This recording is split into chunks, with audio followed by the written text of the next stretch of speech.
Break के बाद आप सभी दर्शकों का अन्नदाता में बहुत बहुत स्वागत है।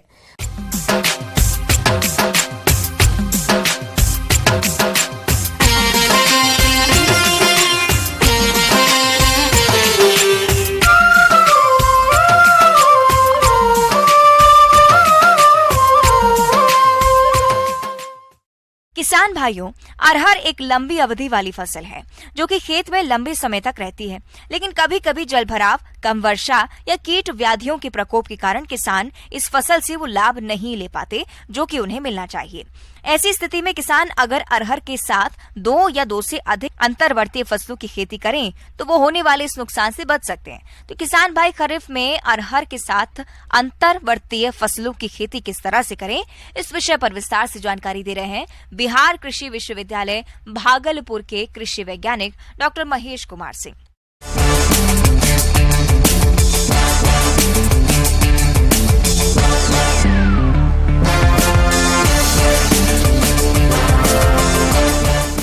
अरहर में अधिक उत्पादन हेतु अंतर्वर्ती फसलों की खेती।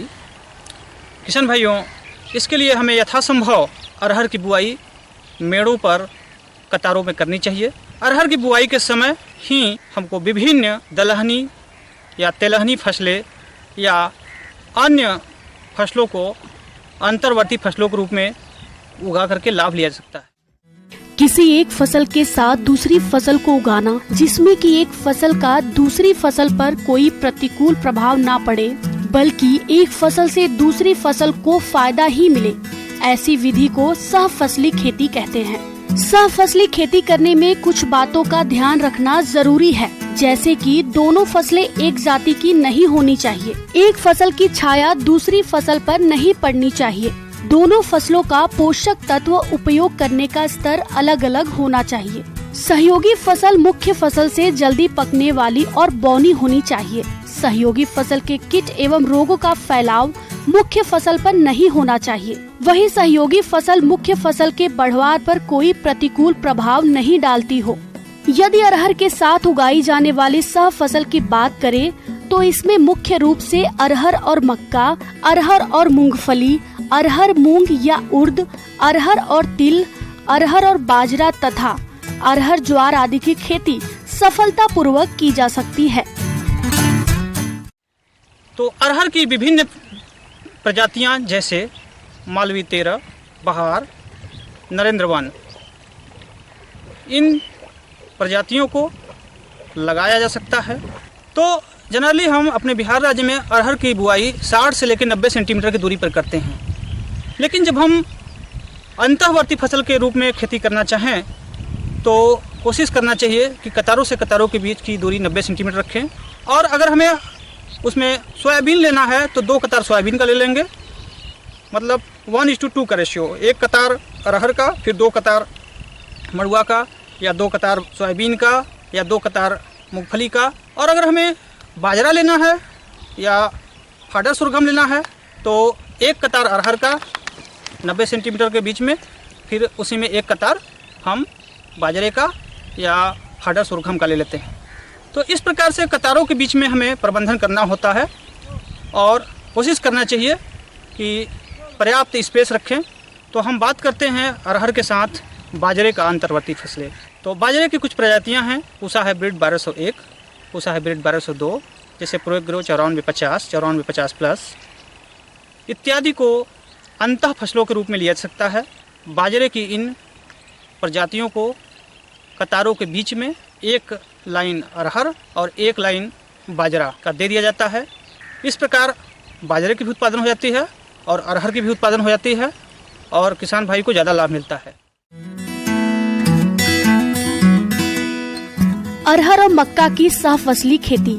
अरहर की बहार, नरेंद्र 1, पूषा 9 या अमर में से किसी एक प्रजाति का चयन कर इसकी बुआई जुलाई माह में करते हैं। अरहर में 90 सेंटीमीटर तथा पौधों से पौधों की दूरी 25 सेंटीमीटर रखते हैं। अरहर पंक्ति के बीच मक्के किस्में की 2 पंक्ति 20 सेंटीमीटर की दूरी पर लगाएं। इसके लिए अरहर की बीज दर 12 से 15 किलोग्राम प्रति हेक्टेयर तथा मक्का की बीज दर 10 किलो प्रति हेक्टेयर रखें। मक्का बुआई के समय urea 25 kilo, DAP 88 curate of potash 51 kilo प्रति हेक्टेयर की दर से प्रयोग करें। जमाव के 15 दिन पर पहली निकाई एवं 35 से 40 दिन पर दूसरी निकाई करें। मक्का की सिल्किक अवस्था पर नमी की कमी रहने पर सिंचाई करें। अरहर, मूंग और उर्द की सहफसली खेती। उर्द की किस्मों जैसे टाइप 9, पंत उर्द 19 या मूंग की पंत मूंग 1, पंत मूंग 3 तथा नरेंद्र मूंग 1 में से उपयुक्त प्रजातियों का चुनाव कर बुआई करें। अरहर की 2 पंक्तियों के बीच उर्द या मूंग की 2 पंक्तियों की बुआई करें। अरहर का बीज दर 10 से 12 किलोग्राम प्रति हेक्टेयर तथा उर्द या मूंग की बीज दर 10 किलो प्रति हेक्टेयर दर रखें। 2 ग्राम कार्बेंडाजिम दवा से प्रति किलो बीज को शोधित करें तथा अरहर के बीज को राइजोबियम कल्चर से बीज उपचारित अवश्य करें। दूसरा है अंतर्वर्ती फसल ज्वार। ज्वार में किसान भाई उसको दाने के पर्पज से भी ले सकते हैं और ज्वार को आप चारे के पर्पज से भी ले सकते हैं। अगर चारे के लिए ले रहे हैं तो वहाँ पर आप चारे वाली प्रजातियों को लें, जैसे रसीला है, MP चरी है और बहुत सी प्रजातियाँ हैं, इनको आप ले सकते हैं। मेड़ पे बोई गई अरहर के एक कतार के बीच में एक कतार चारे की ली जा सकती है। इससे आपको 60 से 65 दिन बाद चारा की कटाई कर ली जाती है। हरा चारा पर्याप्त मात्रा में मिल जाता है और साथ ही साथ अरहर पे कोई विपरीत प्रभाव नहीं पड़ता और अरहर का उत्पादन मुख्य फसल जैसा ही होता है। ठीक इस तरह से हम अरहर के साथ सोयाबीन को भी ले सकते हैं। कुछ किसान भाई परंपरागत तरीके से अरहर और मूंगफली की भी खेती करते हैं, लेकिन ध्यान देना होता है कि मूंगफली और अरहर का अंतर्वर्ती फसल उन्हीं एरिया में सफलतापूर्वक ली जा सकती है जहाँ की ज़मीन हल्की दोमट या दोमट प्रकार की हो। और मूंगफली की विभिन्न प्रजातियाँ जो कि अक्टूबर के लास्ट सप्ताह से 15 नवंबर तक खुदाई हो जाती है। उसके बाद अरहर पर कोई विपरीत प्रभाव नहीं पड़ता और अरहर का बढ़वार होता रहता है और फरवरी मार्च तक अरहर की भी कटाई हो जाती है। अरहर का जो पोषक तत्व रिक्वायरमेंट है, जो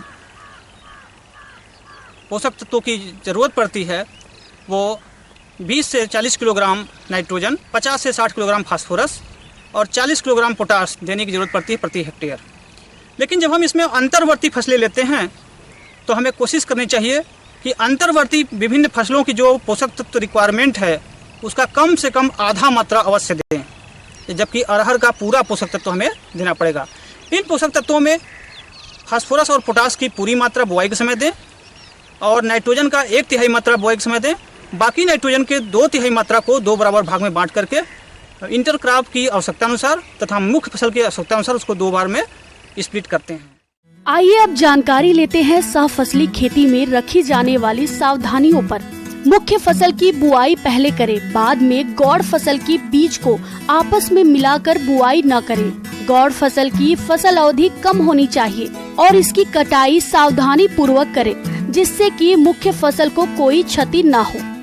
किसान भाइयों, इनमें बीजों की बुआई के पूर्व इनको फफूंदनाशक दवा से अवश्य उपचारित करें तथा दलहनी फसलों के बीजों को उपयुक्त जैविक कल्चर से उपचारित करें। तो इस प्रकार हम विभिन्न फसलों का अरहर के साथ अंतर्वर्ती खेती करके अरहर के उत्पादन में बढ़ोतरी कर सकते हैं, मुनाफा भी हम ज़्यादा ले सकते हैं। साथ ही साथ दलहनी फसलों को लेने से मृदा क्षरण भी नहीं होता और मृदा का जो उत्पादकता है, भौतिक अवस्था है, रासायनिक अवस्था है, वो भी बरकरार रहती है। तो इस प्रकार अरहर के साथ विभिन्न प्रकार की अंतर्वर्ती फसलें जो है किसान के लिए बहुत ही लाभकारी। आगे और भी है खेती बाड़ी से जुड़ी हुई बहुत सी रोचक जानकारियां। यहाँ रुकेंगे एक और छोटे